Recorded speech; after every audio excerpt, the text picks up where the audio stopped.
Today, we speak with one of my all-time favorite homeopathic heroes, UK homeopath Hilery Dorrian.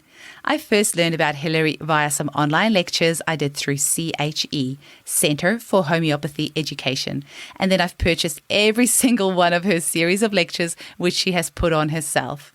For the homeopaths listening, check the show notes on how to contact Hilery to be added to her mailing list for access to her past and future lectures. I was incredibly lucky to have received mentoring from Hilery a few months back, and it was truly a dream come true to be able to have her help me with some tricky cases. Hilery has been in practice for 40 years, and I think it's a testament to what an incredible career choice homeopathy is. You're able to work your own hours, which is wonderful when you have young children. You get to help people with their health and well-being. You can even work online if you choose. I really hope this episode will inspire many of our listeners to consider homeopathy as a great career choice. Enjoy the episode. Welcome to the Homeopathy Hangout podcast, where we discuss all things homeopathy from around the world. And now, your host, Eugenie Kruger. Hello, homies, and a very warm welcome to Homeopathy Hangout. Today, we get to speak with my all-time favorite hero homeopath, Hilery Dorrian. Welcome, Hilery. Thank you, Eugenie. I am so the biggest fangirl. Your lectures are so amazing, and they've helped me so much in my practice. They've really challenged me a lot of the time as well. And one of the examples is, the Bowel Noses, where we were taught all that time ago, you give one dose of a remedy and you never repeat it again in 3 months. And then Hilery comes along and give it daily for 21 days. And my mind was blown. And now I give it for like 8 weeks and I don't even flinch. So you just have such an amazing way of making remedies come alive. So I wonder, Hilery, can you tell our listeners a little bit about how you first got introduced to homeopathy? Okay, yeah. A long time ago now, in 1978, I started my career I was at university doing something completely different, and a lecture was scheduled, an external lecture about acupuncture. And I thought, that sounds interesting. So quite untypically for me in a way, I went to listen to it. And it was like a light bulb had been switched on in my head. And I just I have to find a place to study that. This was the days before Wi-Fi, before you could type in, where can I start? And I had no idea where to start. And then I managed to track down a college in the south of England in Leamington Spa. And I got accepted for a place for the following year. So I started there in 78. And I qualified from there in 81. So I've been in practice for 40 years now, just over 40 years, in fact. And so I was practicing as a homeopath. And after a couple of years, I decided there was a little gap in my practice. I felt it was hard to treat acute problems. It was hard to treat children who don't like needles. And you can use pressure, but it's not quite the same. So I decided to study homeopathy. And when I studied homeopathy, I just fell in love with it, really. I like the process. I like the breadth of knowledge that's out there. I like the detective work. I like the more deep human interaction that's necessary. So it became my love, really. I did briefly go back and study Chinese herbs as well. But now my practice is probably 95% homeopathy. Some of my patients who've been with me since way back when, I will still do a bit of acupuncture for them. But I mostly now do homeopathy because I literally fell in love with it, and I've never fallen out of love with it. After 40 years, that's pretty amazing. After 40 years, yeah. Now, would you say there's a little bit of a crossover between traditional Chinese medicine and homeopathy? Or maybe not a crossover, but the one can certainly draw on the other, right? Oh, absolutely. I guess the thing about them is that they're both energy medicines. And that sets them apart from orthodox medicine, even from herbal medicine, where we're using physical constituent parts. So they're both very strongly energy medicines. And I think that as homeopaths, we can learn quite a lot from TCM to help our patients, even to help refine the remedy selection sometimes by knowing which organs are actually shouting out here, adding a weight to a certain prescription that if you're deciding between two remedies, you might think, actually, this is more liver. I know this from understanding a bit about TCM, and so I'm going to go with the lycopodium rather than the other remedy you might have been thinking of. So yeah, there definitely is a crossover. And whilst I don't treat very much with acupuncture anymore, I'm always aware of how much my practice is influenced by the underlying knowledge of TCM. And I didn't realize it for a few years. And a few people pointed it out who were sitting in with me. And then I got it. And yeah, there's definitely a crossover. And I know you've got some lectures coming up on that shortly. Is that right? Yes, I have been. I'm going to be teaching early next year for Florida Society Conference.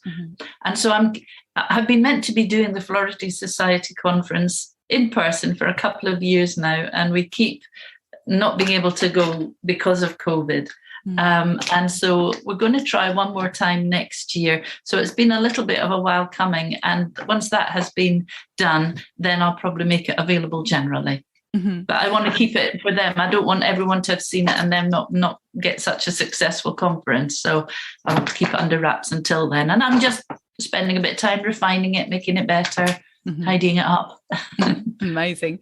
Now, you also, like I said before, an absolutely incredible lecturer, and you lecture at CHE, the College for Homeopathy Education, but you also have your own series of lectures that you put out. Can you tell us a little bit about what it is you enjoy about lecturing, and then also for the homeopaths listening, how they can get hold of your lecture series that you personally do? Sure.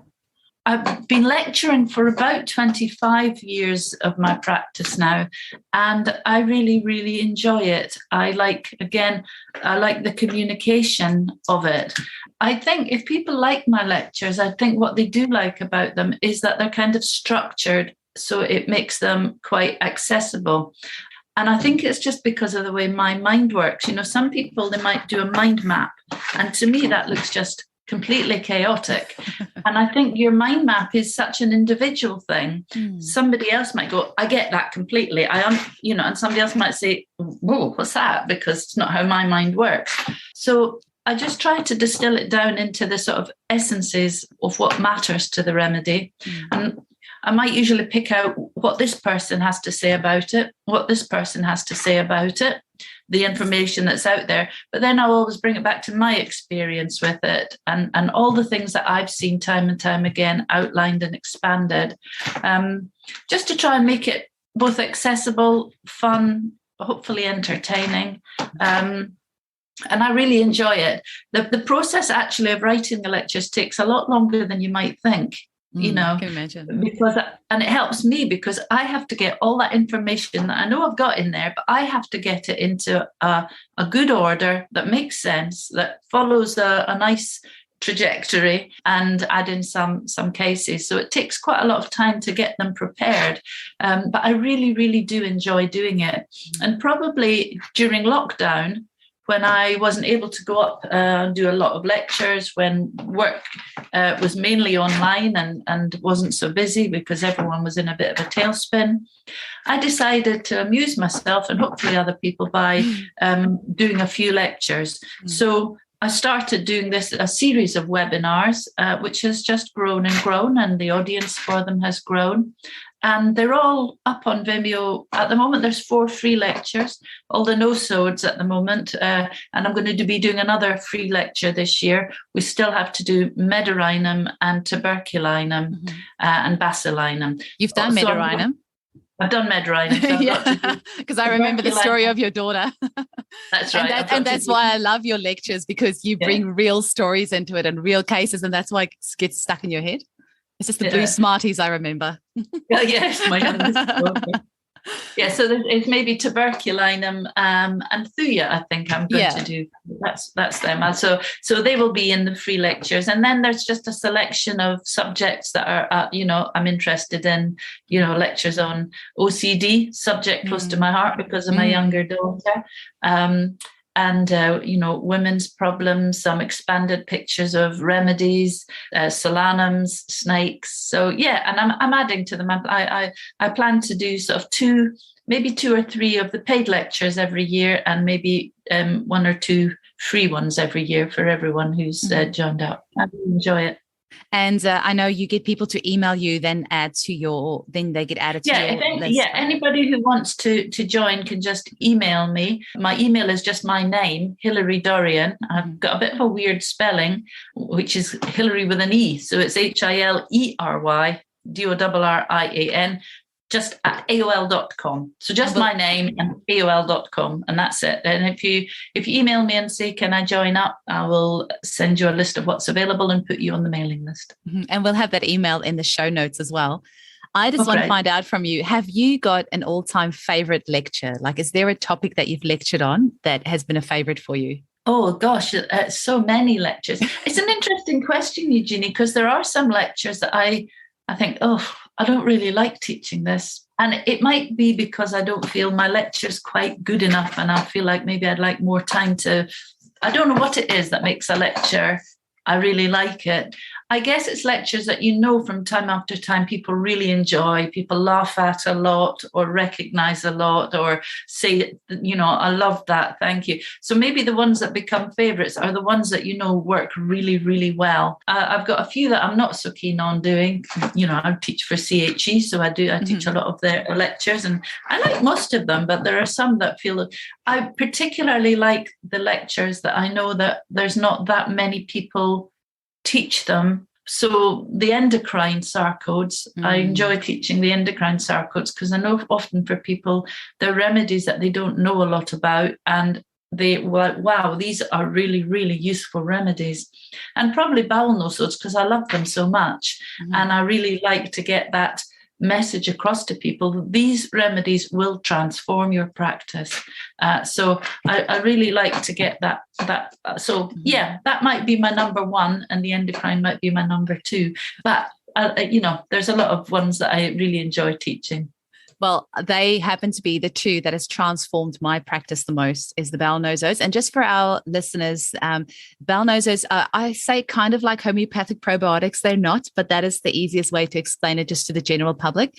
We have these incredible remedies that are just able to really, balance your gut flora. But not just that, it's got a flow-on effect. Even, we've got Bowel Noses that are even good for PTSD type symptoms and for OCD and all sorts of different things. So these are powerful remedies, and where I found this lecture of yours so helpful is that there really is limited information on this, and the way that we get taught how to prescribe it is to be super careful of these remedies. Like, you give 1 dose and you don't repeat it again in 3 months, like I said earlier. And so your lecture has been really transformative and eye-opening for me, and the results that I've had in clinic because of that has been amazing.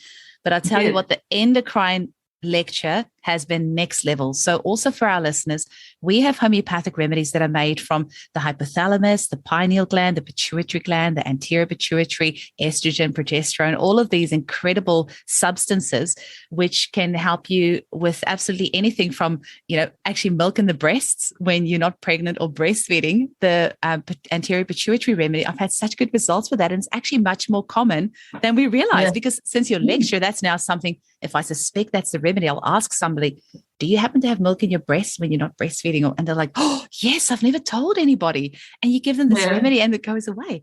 Or pineal gland has been amazing. Here in Perth, we have what we call FIFO workers, fly in, fly out.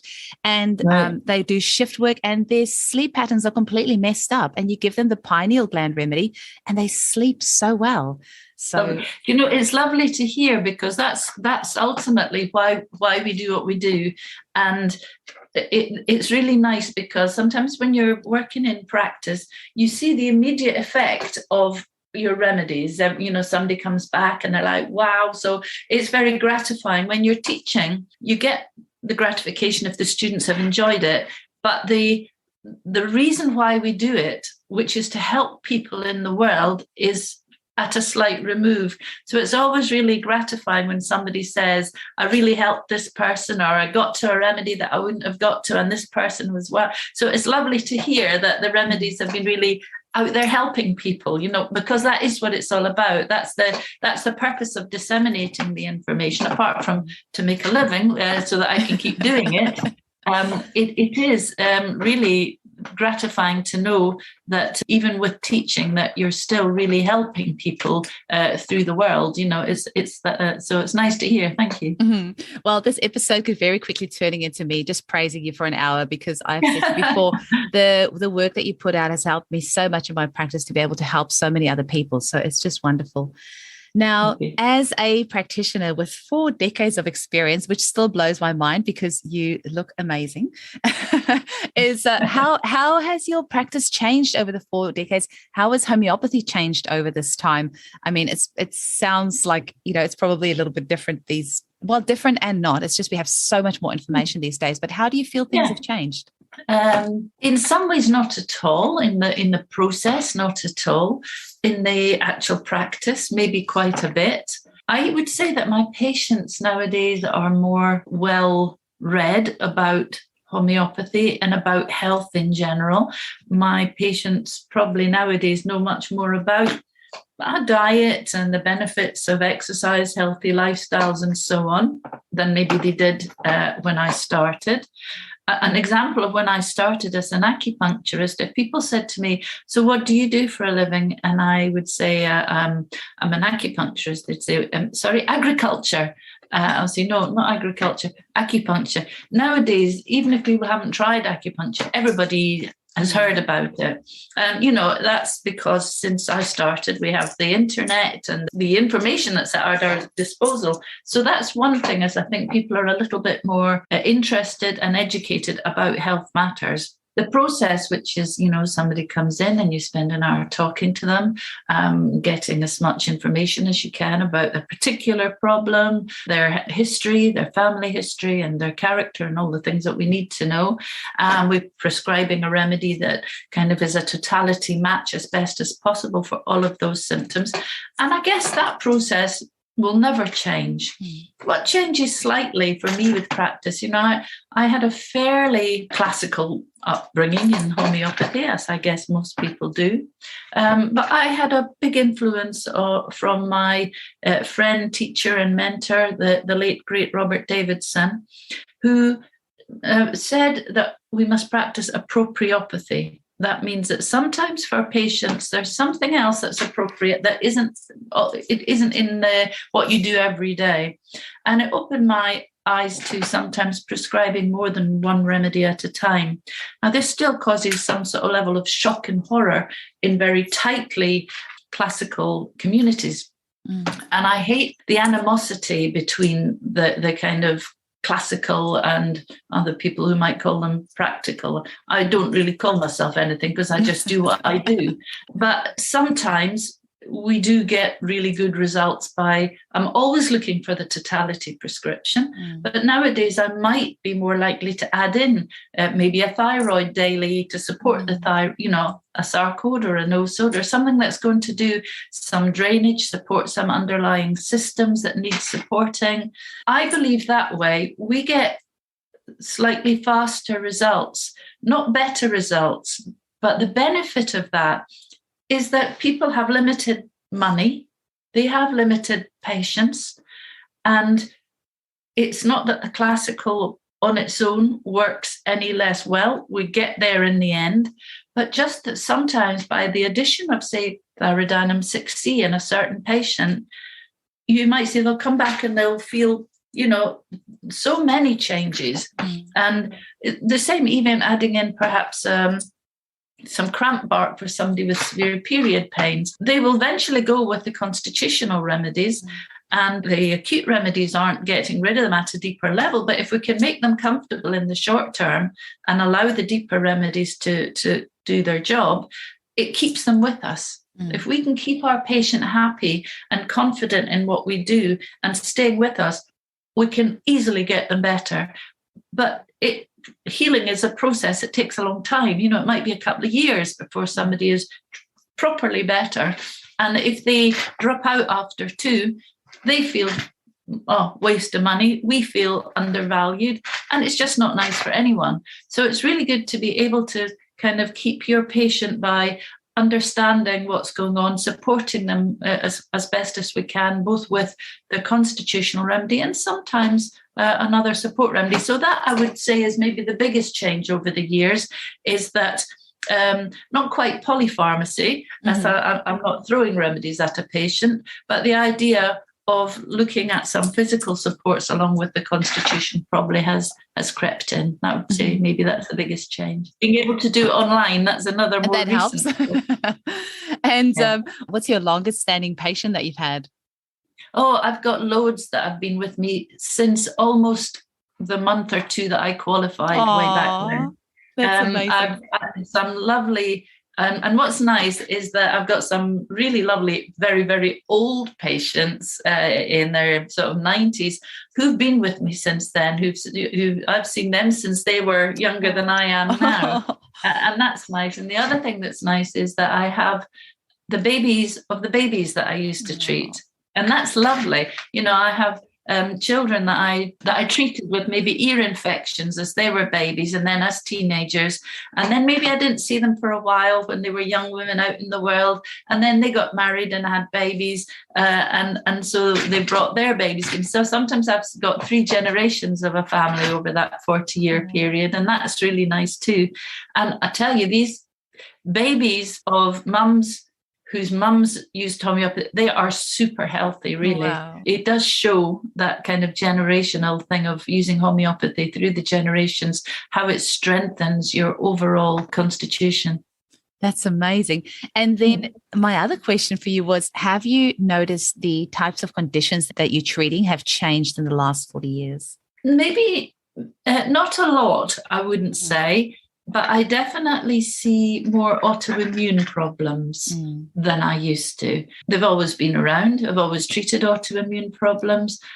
But kind of now it seems that almost everybody has some autoimmune problem. And that's, you know, probably the biggest change over the 40 years. As I say, we've always seen it, and there was always certain types that were common. But yeah, it just seems that now that would be one of the biggest changes. And I do think that as homeopaths, we tend to see people who are a bit educated about their health. They know about homeopathy. They're willing to pay to come and see a homeopath.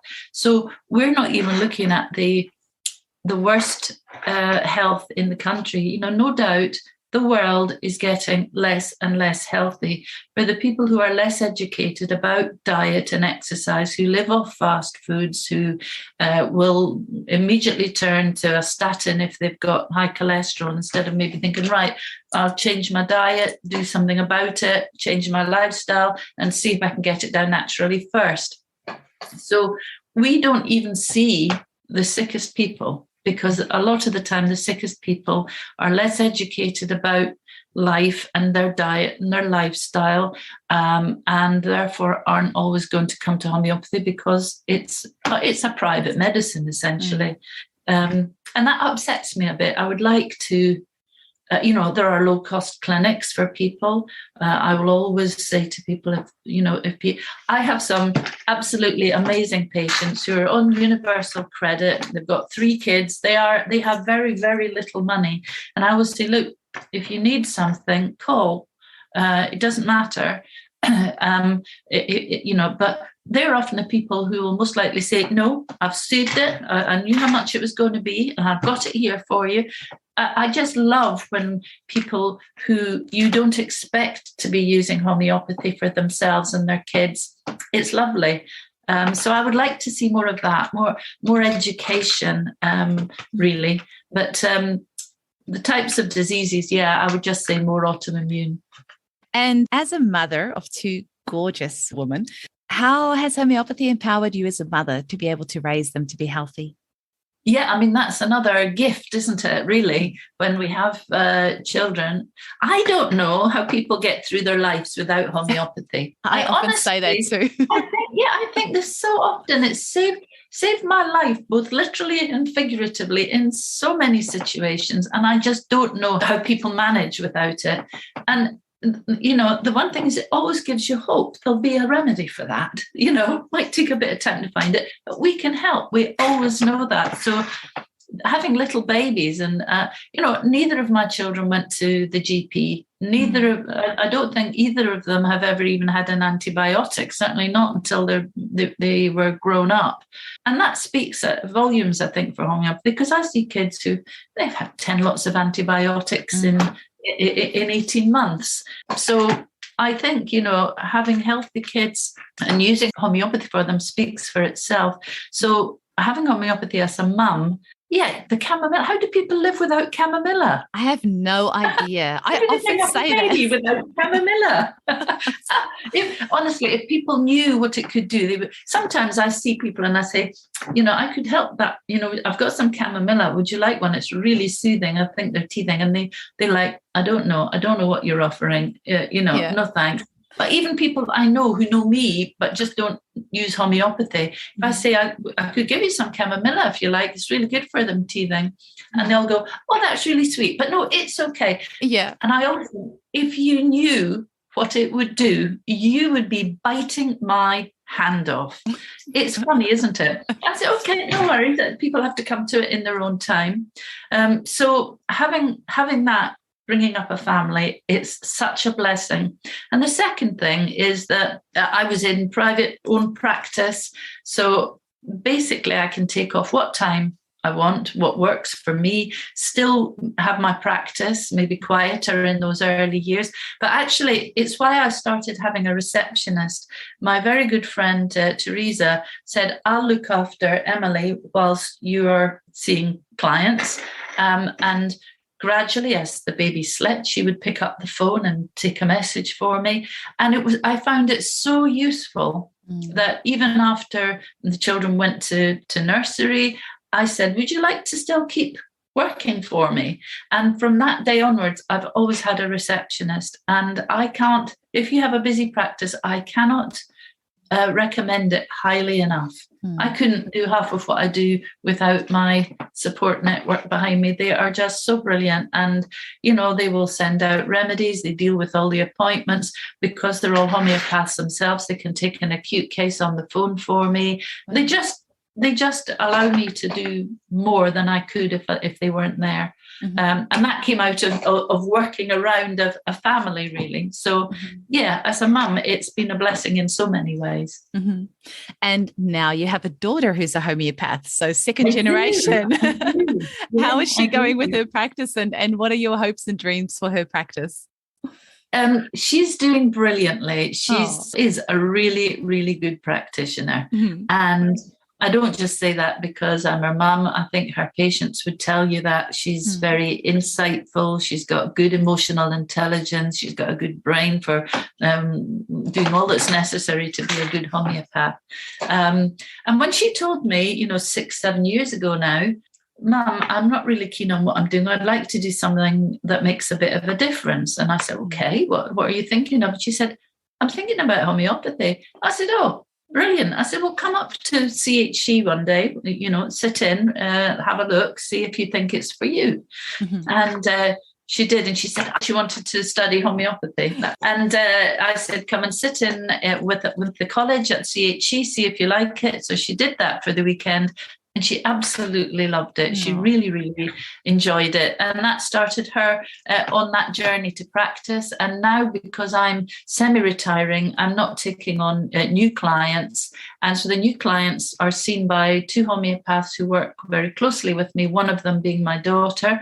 So I say I'm going to supervise the cases for the first 3 sessions, make sure that all the information's been gathered properly, make sure there's a good overview of what remedies are going to be useful here, and it works really well. And she's going to be great. And people say to me, "Oh, you must be really happy that she's a homeopath."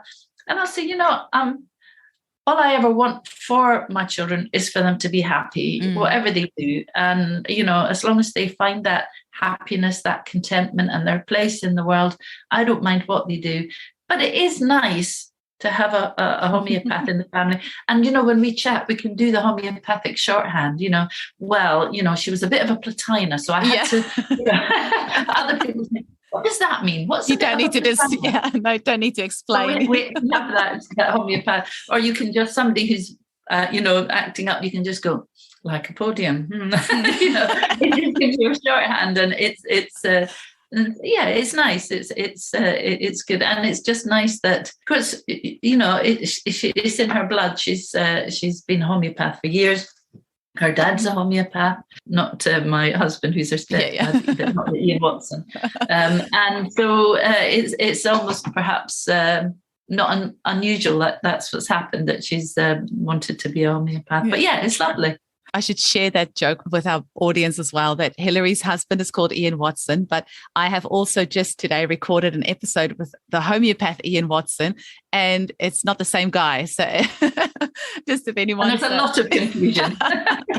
And the homeopath Ian Watson says he actually quite enjoys that your husband takes, he's the one that gets all the Facebook friend requests, thinking that it's him, but it's not. So we were just having a laugh at that before we started recording earlier.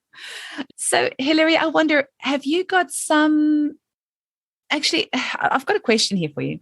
Do you think there's anything that homeopathy can't help with? Can't help with? No. Yeah.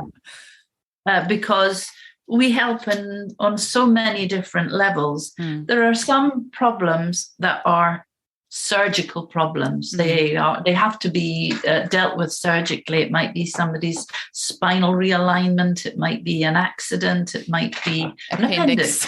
There are some things that are surgical problems. Now, if we were out in the middle of nowhere with no resources for surgery and only homeopathy, I like to think that perhaps in your situation, we would have got on top of it and not lost you. But we don't have to take those risks. We have surgery there, and sometimes it's the best resource. And as homeopaths, I think that it's good not to be too militant about people being, we want everyone to have the choice to understand that people have their own intelligence, they know their own body, they know their own needs, they've often done a bit of research, and if that's what they've decided is right for them, who am I to say it's not?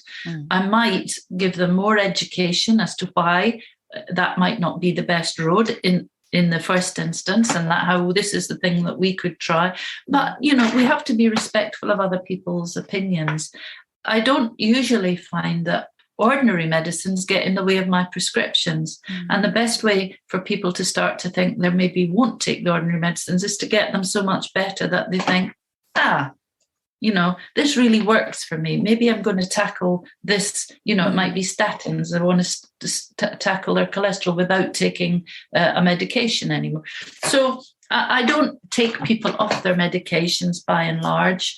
And I don't tell them not to take them. I might say, well, we probably can help so that you might not need to. But there are situations where people need orthodox medication and that we can't take them off, and that they need surgery. But can we help them? Always, whether it's helping them recover after surgery, whether it's helping them with their anxiety about the state they're in or their pain levels. So a lot of the time we're looking for a kind of cure, if you like, of some underlying chronic disease, whether it be eczema or asthma.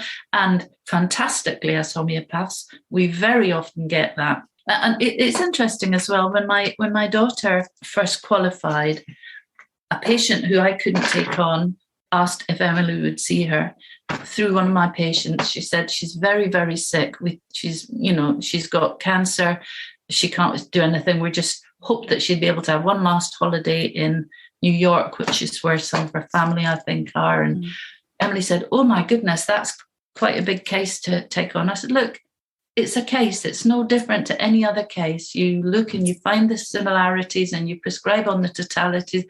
I said, with cases like this, you have to be prepared. Sometimes the patient is going to die. Some people are so sick that there isn't time to, but we can support them on that part of their journey, keep them comfortable, keep them calm, bring up their energy. I said, and have to make peace with the fact that maybe this is one that we're not going to save. And I think that's a lesson that we have to learn, and not to feel that we've failed, because some patients were never going to make it.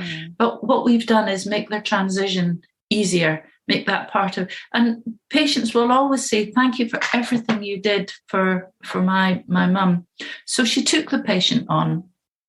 And I actually asked her this morning, how's your patient? She said, absolutely fantastic. Now, that's 4 years ago that this lady was wondering whether she could have a final holiday in New York.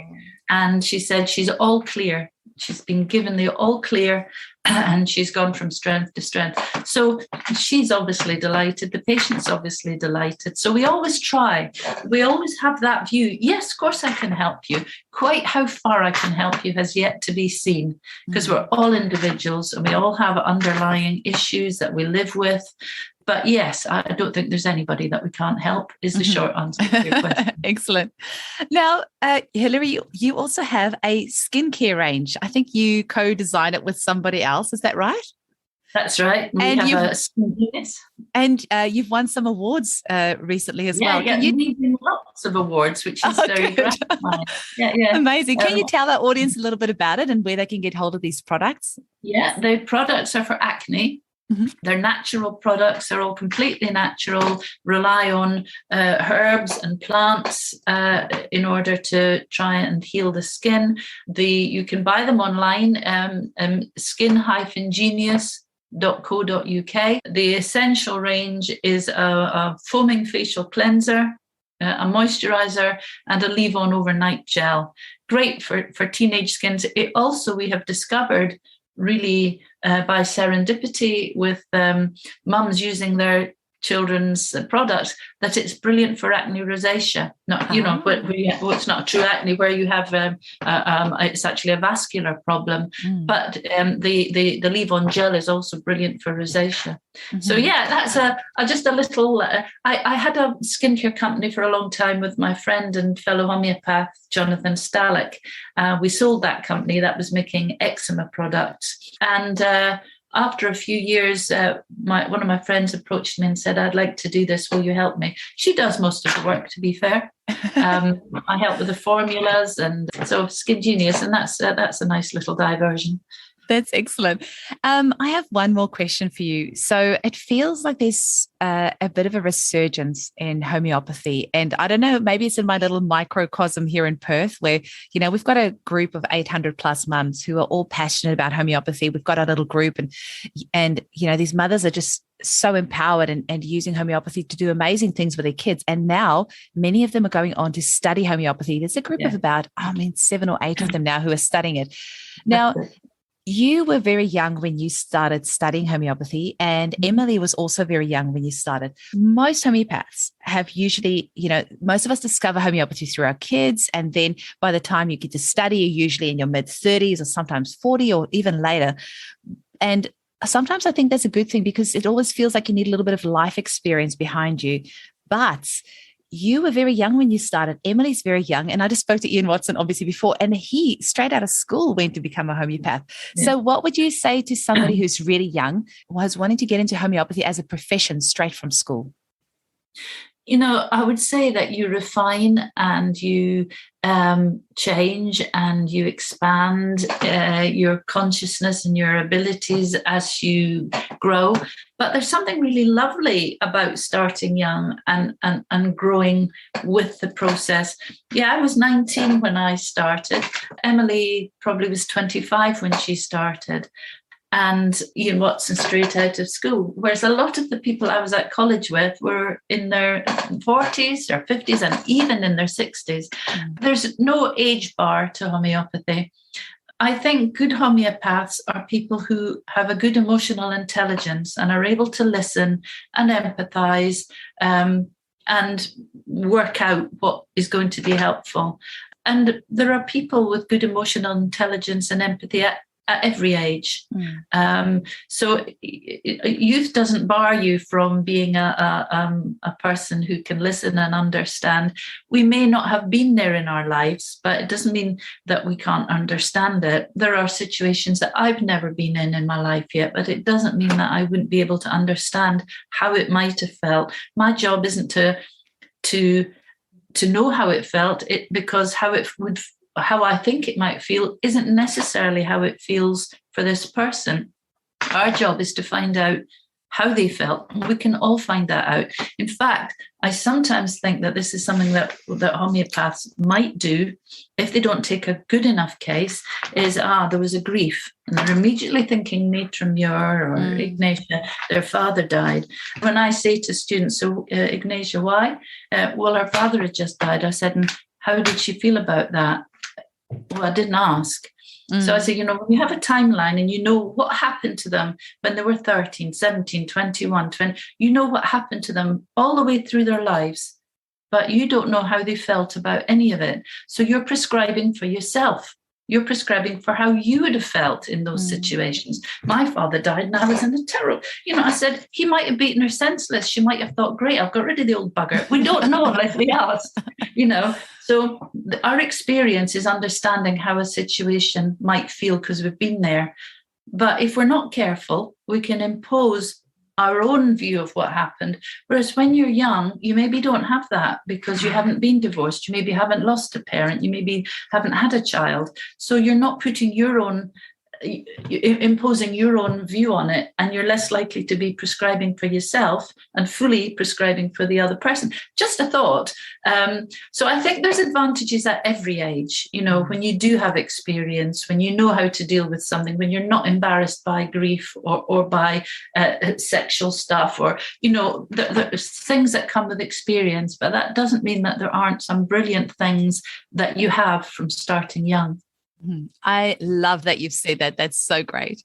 And I just want to check, Hilery, is there anything else that you want to bring across to our audience, and also anywhere else that they can get hold of you? We've got the email address that I'll put in the show notes for any homeopaths who are interested in your lectures. There's Skin Genius, if anyone wants to get hold of those products. Anything else that you want to promote to the general public? If anybody wants to see any of our wonderful homeopaths under my supervision, I can give you the clinic number, which they can ring, leave a message. Somebody will always get back to you.